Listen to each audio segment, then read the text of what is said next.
محمد النور المذهب للنسيان بنوره وعلى آله في كل لمحة ونفس عدد ما وسعه علمك. اللهم إنا نسألك العفو والعافية والمعافاة الدائمة في الدين والدنيا والآخرة.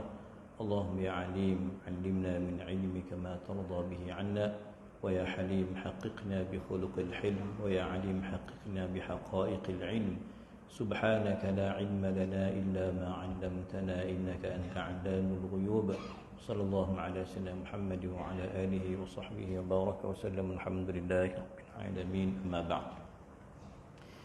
Akhwatul iman, tuan-tuan imam, tuan-tuan Bilal, Dr. Mansur dan seluruh jawatan kuasa Masjid Paroi, muslimin dan muslimat, hari terakhir kita hari tasyrik. Kita ada 2 waktu lagi lah untuk takbir gayo, takbir muqayyad, yakni takbir yang mengiringi salat fardu.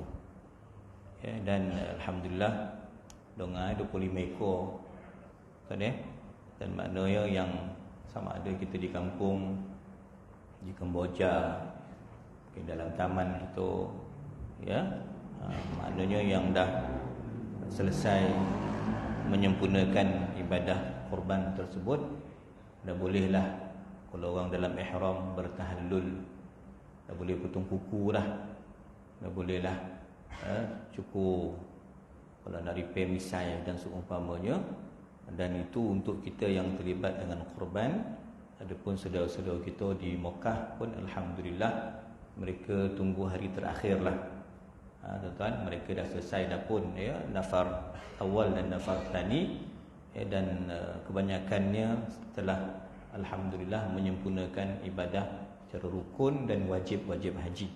Mungkin yang belum ke Madinah akan ke Madinah, ada mungkin dah tuan-tuan sehari 2 ni dah ada penerbangan yang akan kembali ke tanah air kita, alhamdulillah. Itulah tuan-tuan waktu yang cepat berlalu. Tahun ni kita 13 Zulhijjah kita di Paroi, insya-Allah tahun depan 13 Zulhijjah kita di Mekah, insya-Allah. Maknanya buat haji lah Jadi saya pun dah cuti 2 kali atau 3 kali. Pagi ni kita sambung sikit lagi tuan-tuan. Saya kira halaman 121 Rosman 120 hendaklah. Okey.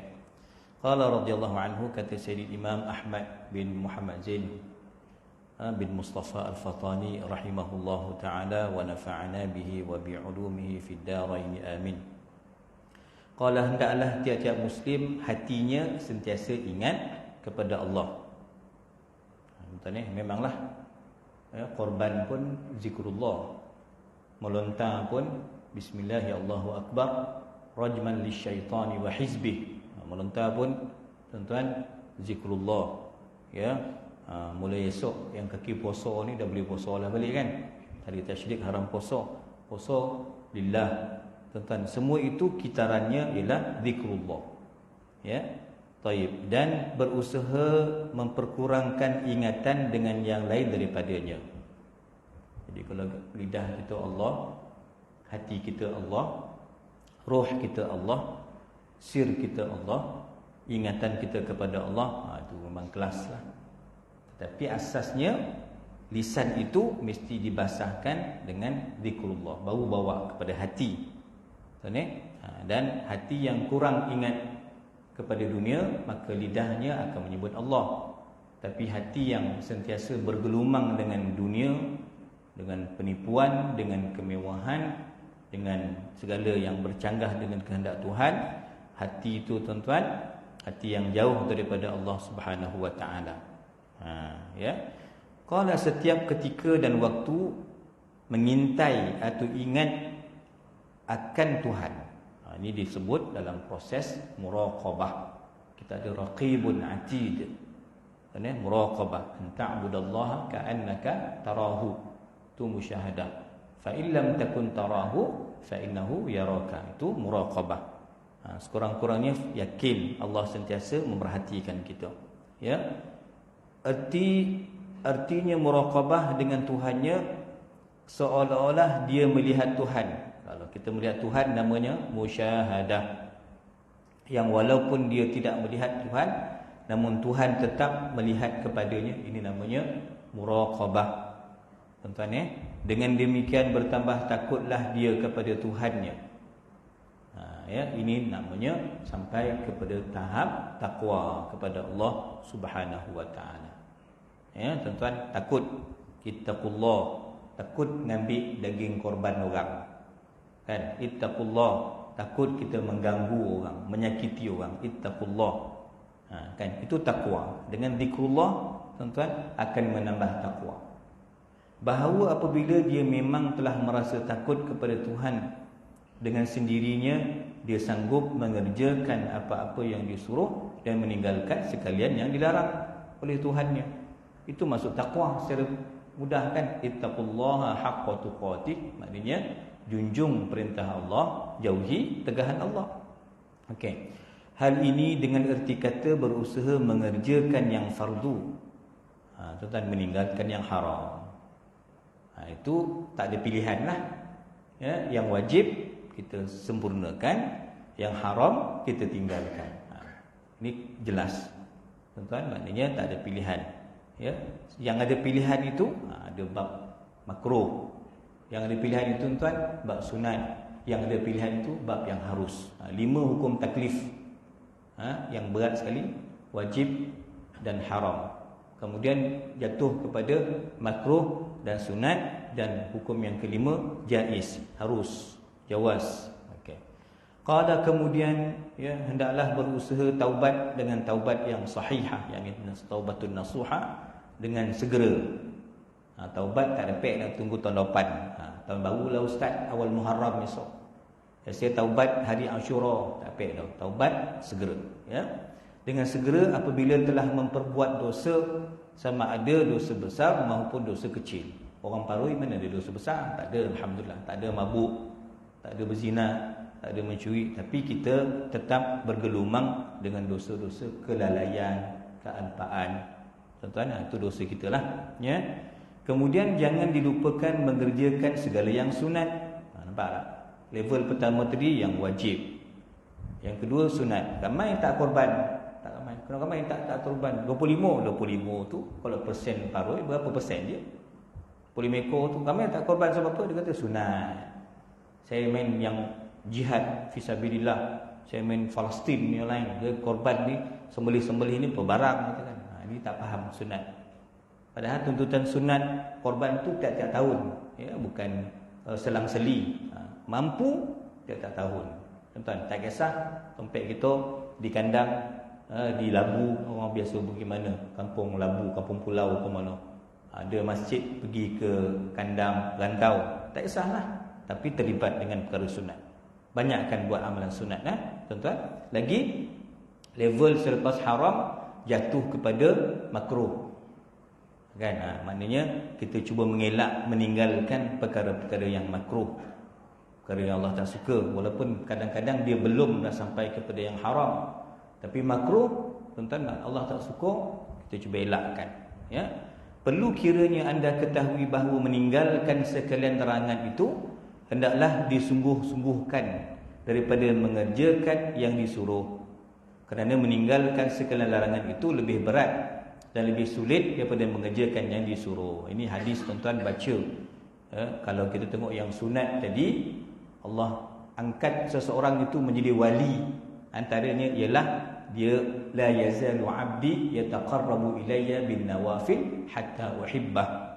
Dia banyak mentaqarrubkan, mendekatkan diri kepada Allah dengan amalan-amalan sunat. Kan, amalan sunat dia banyak buat. Pastilah buat amalan sunat ni dia dah settle yang wajib. Pastilah, tuan-tuan, kita nak puasa sunat, hari Arafah baru ni kita puasa sunat, Ashura nanti kita puasa sunat, ibu-ibu di belakang sana puasa Isnin Khamis, hari putih dan seumpamanya, pastilah kita dah settle qada. Mungkin ada qada, mungkin ada nazar, itu yang wajib. Tuan-tuan, baru kita banyakkan yang sunat.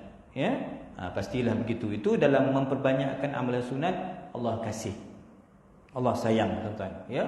Kemudian pulun bab amalan sunat, tetapi perbandingan yang haram dengan yang wajib macam mana, tuan?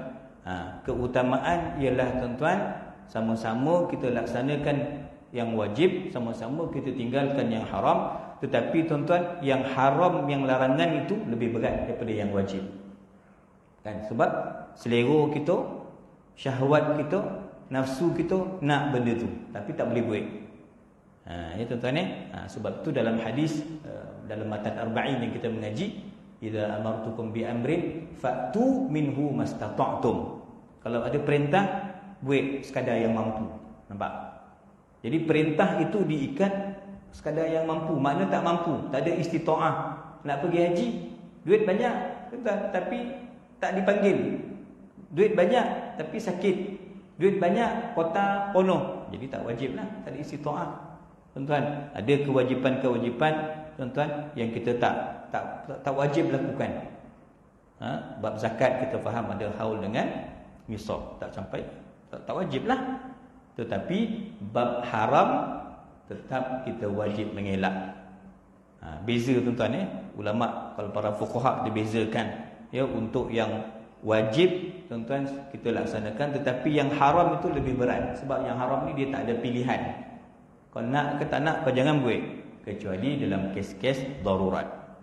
Ya. Okey, selesai. Wajib dah settle, haram dah settle. Lepas tu sunat dan makruh. 4. Masuk yang terakhir, hukum taklif dipanggil harus.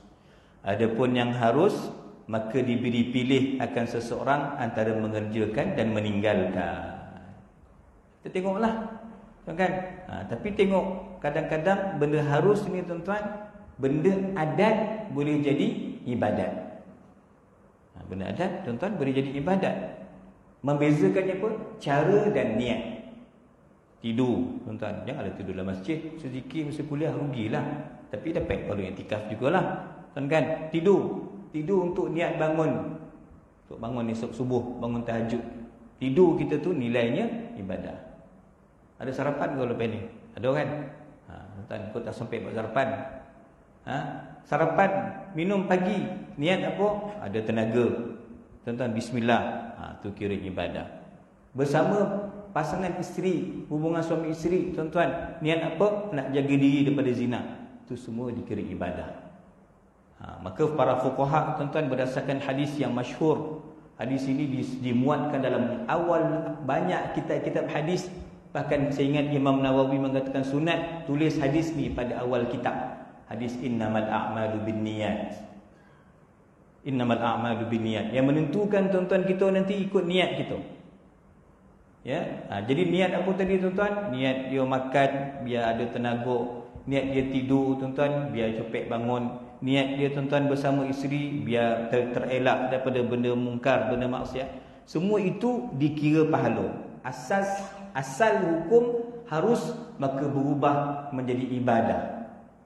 Asal benda adat, makan, pakai, beli ketok, benda biasa tuan-tuan, adat bertukar menjadi ibadah dengan niat yang betul, niat yang baik.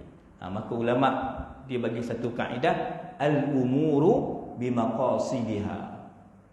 Setiap perkara tu diukur dengan niat kita, tujuan kita. Apa tujuan kita datang? Apa tujuan kita buat? Kalau perkara-perkara yang harus, maka dia akan bertukar menjadi ibadah. Ini tuan perkara yang mubah.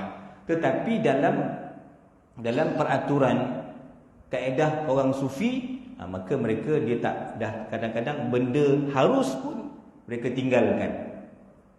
Tuan-tuan perkara yang harus, boleh makan, boleh burak, boleh beli, duit ada, boleh shopping, boleh. Tuan, bukan haram, boleh. Tetapi mereka akan ambil kaedah hasanatul abrar sayyiatul muqarrabin. Untuk tuan-tuan, ya, kita orang awam macam kita tuan-tuan, kita anggap benda tu okey, hasanat, baik. Tapi untuk Imam Abdul Hasan Asyadili, dan kita punya pengarang kitab kita ni tuan, Syekh Wan Ahmad Zain Al-Fatani, dia mengaji lama di Mekah dan dikata antara ulama Nusantara yang sangat alim, menguasai lebih 40 ilmu alat, ilmu cabang tuan-tuan. Ya, melahirkan siapa? Tok Kenali, murid dia Tok Kenali di Indonesia, Kiai Al-Allamah Kiai Tuan Guru Hashim Ash'ari, pengasas saya ingat aliran tuan-tuan aliran tua di Indonesia apa? Dia ada dua, Muhammadiyah dengan Muhammadiyah kaum muda. Kaum tua apa di Indonesia yang pondok pesantren? Allahu Akbar. NU, Nahdlatul Ulama, Dr. Aiman Akiti. Nahdlatul Ulama tu Kiai Hashim Asy'ari. Nahdlatul Ulama dah ada cawangan di Malaysia. Kiai Hashim Asy'ari, tuan-tuan, satu lagi saya tak ingat. Ya, banyak ulama-ulama yang lahir daripada didikan Syekh Wan Ahmad bin Muhammad Zain Al-Fatani rahimahullahu taala. Ini kalau mereka, tuan-tuan, saya katakan ulama-ulama besar, para aulia al-kibar, tuan-tuan, mereka punya bahasa harus tak sama dengan bahasa kita orang awam. Maksudnya apa? Kita, tuan-tuan, bagi kita tak semayang qabliyah, okey. Kan kita masuk masjid bukan nak semayang tahiyatul masjid, belum azan lagi, main WhatsApp. Kan dia sudah adab, tak konolah, tapi tak sampai berdosa orang awam. Tapi untuk orang alim itu salah. Betul ni? Untuk kita orang awam, tuan-tuan, dia ringan-ringan. Untuk orang alim, tuan-tuan, dia berat. Cerita yang masyhur Imam Junaid bin Muhammad Al-Baghdadi, tuan-tuan, rahimahullahu ta'ala wa radhiyallahu an. Dia cerita dia senang je. Dia pergi pekan, pergi kota Baghdad, terpandang budak muda minta sedekah. Simple je. Tergerak dalam hati dia, kata, pemalih muda-muda minta sedekah, kojolah. Dah mati, tuan-tuan, terlintih di hati macam tu. Malam tu tidur, bangun-bangun, as-salatu khairum minan naum. Malam tu dia tak ada tahajud. Maka dia fikir, apa sebab aku tak bangun malam ni? Oh, dia kata, semalam aku telah berburuk sangka dengan seorang budak yang minta sedekah, sedangkan nampak dia segar bugar, sihat. Maka lintasan, tuan-tuan, yang terlintih di hati Imam Junaid itu pun dikira salah bagi dia sebab level dia Imam Junaid. Tapi kalau kita cikgu Junaid ke Haji Junaid ke, tuan, kita cikgu Kahar ke, Ustaz Syuhada ke, kita orang awam, tuan, lintasan begitu masih dikira tak berdosa. Faham, tuan-tuan? Bala kepada Imam Junaid apa? Dia tak boleh bangun tahajud malam tu. Kita, tuan-tuan, bala kita sampai tak semayang fardu. Itu nak bezakan, tuan-tuan, hasanatul abrar, sayyiatul muqarrabin. Benda harus, tuan-tuan, benda harus, tapi bagi orang alim, tuan-tuan, dia tak makan. Saya perkat begitu, nak kawal diri supaya jangan terikut-ikut syahwat, tuan-tuan. Benda yang okey, tapi bagi mereka tak okey. Ini berdalilkan juga kepada kisah Nabi Adam alaihi salam. Dah khabar jangan makan buah khuldi tu. Kalau kita makan tak apa, kita lah. Tapi sebab itu Nabi Abul Bashar, makhluk Allah yang pertama, dia makan, maka dia kena keluar daripada syurga. Itu beza dia, tuan. Harus pada kacamata syariat dan harus pada kacamata orang hakikat. Ya. Qala, tuan-tuan, ketahuilah bahawa wajib bagi semua mukallaf pelihara anggota yang 7. Ambil sikit lagi. Tuan, apa anggota yang 7? Mata. Jangan liar ataupun jangan pandang slack kat orang. Faham? Wailul likulli humazatil lumazah. Pandang sini-sini orang, joling-joling orang. Kan kalau memang hak daging tu, hak asnaf, janganlah kita togah-togah pula. 10 ekor, tuan-tuan, ada seekor lebih, tak siapa nak makan dah. Contoh kan, ada datang, kita di Sahah Penghuni Rais, datang, saya ingat pakcik Bangla tu, dia bukan nak jual aiskrim. Hujan lobek, kita hari pertama kan hujan lobek, tuan. Kedua setengah tengah makan sup tu hujan lobek. Datang berada tu jual aiskrim. Dia bukan nak jual aiskrim, sebenarnya dia nak ambil daging. Bagilah satu plastik, tak luak dah. Contoh, tuan-tuan, kan. Jadi jangan pandang selek dengan orang. Oh, pandang orang soft sebelah ni, ini jubah murah. Pandang selek ni kopiah kulup. Wah, itu berdosa. Memandang orang, tuan-tuan, dengan pandangan humazah, lumazah, lidah mulut, dosa mulut, dosa mata, tuan-tuan, memandang pandang selek, pandang selek je lah. Pandang orang tu macam tak ada nilai, dosa. Tuan-tuan. Okey, baik, itu bab pandangan mata. Okey, kemudian, tuan-tuan, sama juga tukang pantau rumah orang. Pandang ni perabot lama ni, garpu patah. Semua nak dikomen ni, tuan-tuan. Tu tolong ambilkan, viralkan dalam Facebook. Ini semua dosa. Kan, tuan-tuan, kalau tuan rumah tak redha kan. Kemudian dosa yang kedua yang wajib kita pelihara, lidah. Tahu tuan-tuan? Lidah. Ya, apa lidah? Cakap bohong, sumpah, saksi palsu, mempergunjing orang. Tuan-tuan hina saudara dia. Tuan-tuan ini semua dosa mulut. Ya. Ada hari ni tak tahulah, saya pun tengah-tengah tengok jugalah, dia pergi haji jalan kaki. Bagus. Tak tahulah jalan kaki sampai mana, tak tahulah daripada Jeddah sampai masuk ke Mekah kan tuan-tuan. Orang dulu-dulu jalan kaki ni biasa. Ya. Khalifah Harun Ar-Rasyid dengan kekayaan empire kerajaan Islam ketika itu tuan-tuan, Khalifah Harun Ar-Rasyid pergi haji daripada Baghdad jalan kaki. Khalifah tuan-tuan, bukan gayo khalifah dulu tuan-tuan tak boleh bayangkan macam presiden, Perdana Menteri sekarang. Miskin, tak kaya. Dulu punya khalifah sebab dia empire satu dunia, kerajaan dia. Tapi jalan kaki pergi haji. Tuan-tuan kalau setakat Madinah, Mekah, kacang lah jalan kaki semua tuan-tuan. Memang betul. Memang begitu zaman dulu. Tapi hari ini saya ada tengok orang tu dia mengaku jalan kaki. Tu tak kisahlah, saya tak adalah polik. Tetapi yang saya polik, dia kata dia ada mukjizat. Sudah. Saya fikir brother ni dia mungkin tak faham istilah. Mungkin dia nak cakap saya ada karamah. Okey, kurang sikitlah. Tapi tuan-tuan mengaku ada karamah pun dosa. Apatah lagi mengaku ada mukjizat. Kalau kau tak faham ataupun kalau ada ilmu kau faham mukjizat tu apa, Nabi punya. Dan mukjizat itu dimunculkan untuk mencabar kerana cabaran musuh. Tu baru nama mukjizat. Dia kata saya ni Tuhan bagi mukjizat, kata dia. Apa saya buat semua dapat. Sudah tuan-tuan Jadi kalau sengajalah kalam keluar daripada mulut seseorang itu dia ada mukjizat, dia ada karamah, tu dosa. Kalau sengaja sebut tentang mukjizat, lagi masalah besar. Sebab mukjizat eksklusif Allah hanya berikan kepada para anbiya wal mursalin alaihi wassalatu wassalam. Bukan kita orang awam, hatta para ulia tak boleh kita panggil mukjizat. Tuan-tuan kan? Itu memiliki karamah. Mendakwa itu dosa lidah. Dan saya tertarik juga tuan-tuan nak komen, nak kongsi dengan tuan-tuan satu pengisian ilmu Maulana Syekh tuan-tuan Al-Allamah Al-Muhaddith Muhammad Ibrahim Abdul Ba'is Al-Kitani, ulama Iskandariyah, ulama hadis Mesir tuan-tuan. Ketika mana beliau mengatakan antara dosa ialah kita cakap semua benda. Ishrafuddin orang mana? Dia tahfiz. Kan baru 15 juzuk, wah dia pun keluar fatwa tak boleh. Haji mana? Haji saya pencen cikgu BI tapi keluar fatwa tak boleh. Jangan cakap tuan-tuan yang bukan bidang agama. Ustaz-ustaz ni tuan-tuan, jangan cakap yang bukan bidang dia, dosa. Faham yang bukan bidang kita. Korban berapa bahagian? 6 bahagian, bukan 7 pula. Mana ilmu kau dapat ni? Kan kita dah kata seekor lembu 7, rupa 1 bahagian masuk bonet dia. Kan fatwa boleh. Kan? Jadi dosa lidah. Fatwa mengeluarkan hukum hakam budak-budak ustaz-ustaz muda ni. Ustaz-ustaz muda tuan baru jumpa 2 hadis, habis semua dia bid'ahkan orang. Dosa.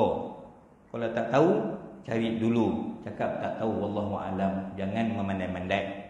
Tuan-tuan, sebab saya suka apa yang ini di luar kemampuan ilmu kita lah. Maksudnya saya tak baca lah bab tu, tapi dapat tengok pengajian Syekh Ibrahim Al-Kattani tuan-tuan ketika beliau berdalilkan surah Al-Fath wa alzamahum kalimatat taqwa wa kanu ahaqqa biha wa ahlaha. Kita ada kalimah taqwa, iaitu tahlil la ilaha illallah, kalimah thayyibah, kalimah tauhid la ilaha illallah tuan-tuan. Kemudian tuan-tuan kalimah taqwa itu tuan-tuan orang Islam ahaqqa biha, paling layak, berhak, ahaqqa tuan-tuan, wa ahla, dan ialah ahli, kitalah ahli kalimah la ilaha illallah. 2 kalimah ini tuan-tuan, ataupun daripada ayat ini, ahaqqa dengan ahla tuan-tuan, ahaqqiyah kemampuan tuan-tuan, dengan ahliyah keahlian. Maksudnya ilmu itu ada ahli dia, ada kepakaran dia. Ilmu hadis, janganlah saya nak lebih-lebih lah cerita pasal ilmu hadis, takhrij ke apa. Apa yang basic yang saya tahu, saya boleh share. Lebih-lebih tanya Maulana Hadis. Tuan-tuan, ilmu yang bukan bidang kita, jangan komen, jangan cakap, jangan tulis. Share benda yang kita pasti baik, itu pahala lah. Share tuan-tuan benda yang baik-baik, itu insya-Allah pahala lah. Benda harus jadi pahala, jadi ibadah. Itu contoh begitulah. Kan perakam majlis-majlis ilmu tuan-tuan, ini pahala lah. Tapi tuan-tuan nak cerita apa tadi? Benda yang bukan di bawah pengetahuan kita, benda yang kita tak tahu, yang tuan-tuan tak ada kemahiran dalam bab itu, tuan-tuan kunci mulut, cakap wallahu a'lam bisawab. Saya tak tahu dah, kau tanya ustaz, kau pergi tanya imam. Imam pula tuan-tuan bukan semua imam ustaz. Jangan mentang-mentang kita jadi imam, kita nak keluar fatwa semua. Sebab ramai imam yang bukan ustaz, ramai mutawif yang bukan ustaz, ramai orang yang boleh berubek bukan ustaz. Letak tempat masing-masing.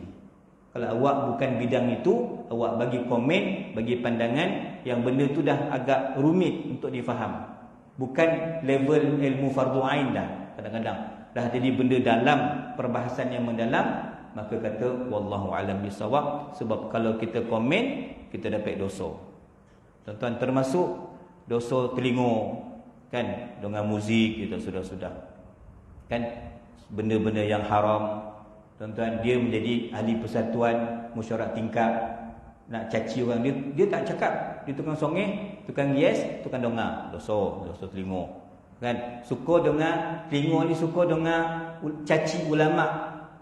Duduk dalam majlis-majlis mencaci habib, mencaci ulama, telinga tu dapat dosa.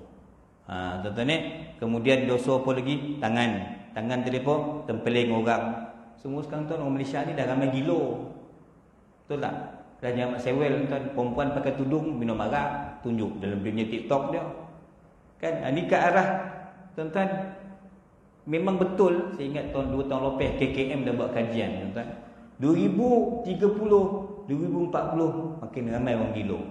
Betul? Tuan-tuan, kita rasa dah something tak mana muncul tuan-tuan. Nanti jangan sampai gila dalam masjid, dalam pondok, dalam madrasah akan juga ada gila-gila, perkara gila. Tuan-tuan, stres, orang dah lari daripada agama, itu punca dia. Tuan-tuan dosa tangan, khianat. Wailun, tadi wailul likulli humazatil lumazah. Ada lagi celaka, wadi dalam api neraka. Penghuni neraka paling takut dengan wadi wail itu. Tuan-tuan, wailun lil mutaffifin. Menego, menipu, kontraktor menipu. Tuan-tuan, fikir untung. Wailun lil mutaffifin, tuan-tuan, timbang barang kurang, tapi time dia boleh, dia nak orang timbang lebih. Wail, celaka. Ini semua dosa tangan. Tuan-tuan, menyentuh perkara yang haram, dosa tangan. Mengambil hak orang, dosa tangan. Kemudian dosa kaki, yang kelima, ya, masuk ke tempat-tempat maksiat. Dosa farash, tuan-tuan, zina, liwat, istimna. Tuan-tuan, dosa perut, kan, tuan-tuan, makan benda yang haram, kan, ataupun benda tu elok masak, sedap, tapi sumbernya tuan daripada yang haram. Ya, ini semua tuan-tuan, makan harta anak yatim, riba, mabuk. Jadi tuan-tuan, ini semua perkara-perkara yang ditegah oleh syarak. Jadi mudah-mudahan tuan-tuan sedikit perbincangan pada pagi ini memberi manfaat untuk diri saya dan kita semua insya-Allah. Jadi ada joki kita sambung pada pengajian yang akan datang. Walaupun saya dengan Ustaz Kushairi ada lagi 3 siri lagi belum selesai dengan Syekh Nuruddin tuan-tuan, hadis Sahih Bukhari. Sebab tu kalau kami ke Janda Baik ke, dia akan membabitkan Khamis, Jumaat, Sabtu, Ahad sampai hari. Jadi Ahad tu saya nak turun, nak balik daripada Keluang ke, daripada Janda Baik tu, saya miss pula satu siri nanti hadis. Satu pertemuan ada 12 siri dengan Syekh Nuruddin tuan-tuan. Jadi kami baru selesai 2, ada lagi 3 lagi tak selesai. Sebab tu bos tanya, Faiz tanya, "Ustaz, kelas on?" Dia kata, "Mesti on lah. Sebab ini saya free." Sebab saya tak tahu akan datang, Ahad akan datang giliran saya, apakah bertembung dengan daurah hadis ataupun saya kalau ada di sini insya-Allah lah. Tapi kalau saya di Janda Baik ataupun di Keluang, maka saya tak dapatlah nak teruskan kuliah, melainkan digantikan oleh Ustaz Aman. Tuan-tuan, okay, jazakumullah khairan katsira. Tuan-tuan, alhamdulillah, kita jumpa lagi. Assalamualaikum warahmatullahi wabarakatuh.